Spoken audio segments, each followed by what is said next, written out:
특검 조금 전 청와대에서 압수수색하러 나갔다가 철수했습니다. 김승환 기자에게 좀 더 자세하게 듣겠습니다. 김 기자 나오십시오. 네, 특검 사무실에 나와 있습니다. 네, 브리핑 내용하고요. 조금 전 상황 다시 한번 자세히 정리해 주시죠. 네, 오늘 특검은 청와대 압수수색에 예의주시하면서 성사 여부에 온 신경을 곤두세웠습니다. 사실상 이번 압수수색이 특검 수사의 핵심으로 꼽혔던 박근혜 대통령의 대면 조사로 가는 디딤돌인 만큼 초긴장 상태였는데요. 하지만 특검은 5시간의 대치 끝에 오후 2시 50분쯤 청와대에서 철수했습니다. 조금 전 열렸던 브리핑에서 청와대가 특검의 압수수색을 불승인한 결정에 대해서 특검은 유감스럽다는 입장을 밝혔습니다. 압수수색 영장의 집행 장소와 대상을 최소한으로 정했는데도 청와대가 불승인했다는 겁니다.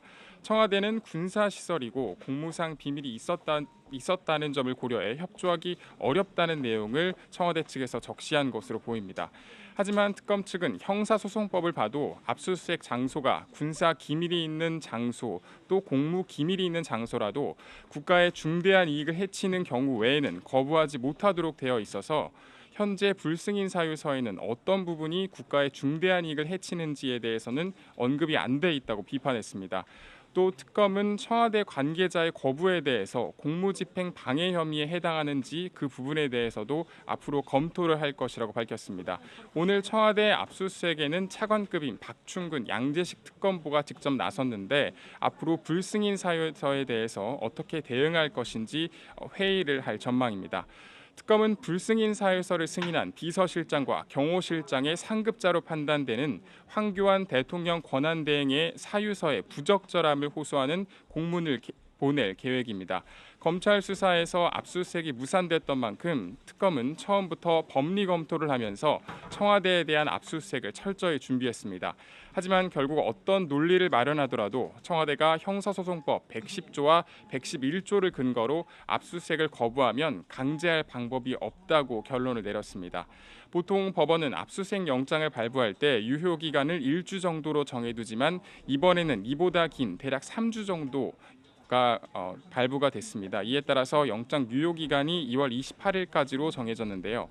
이에 따라서 압수수색을 다른 날 시도할 가능성도 있지만 앞서 말씀드렸던 대통령 권한대행의 우선 부적절함을 제시하고 판단을 받는 게 우선이라는 입장입니다.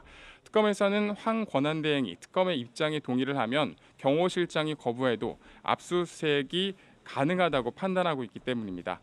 다만 경내에 들어갈 수 있는지 여부도 중요하지만 기존에 검찰에서 받은 방식과 달리 특검에서 세부적으로 받아야 할 목록을 제시하고 청와대에서 임의 제출 형식으로 제출을 한다면 그것도 검토 대상이라고 밝혔습니다.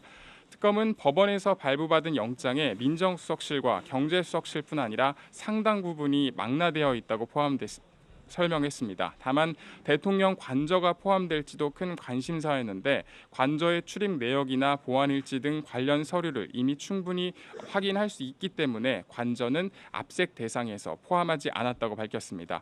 또 청와대에 대한 압수수색 여부와 상관없이 박 대통령에 대한 대면 조사는 그대로 진행할 계획이라고 설명했습니다. 지금까지 서울 대치동 특검 사무실에서 YTN 김승환입니다.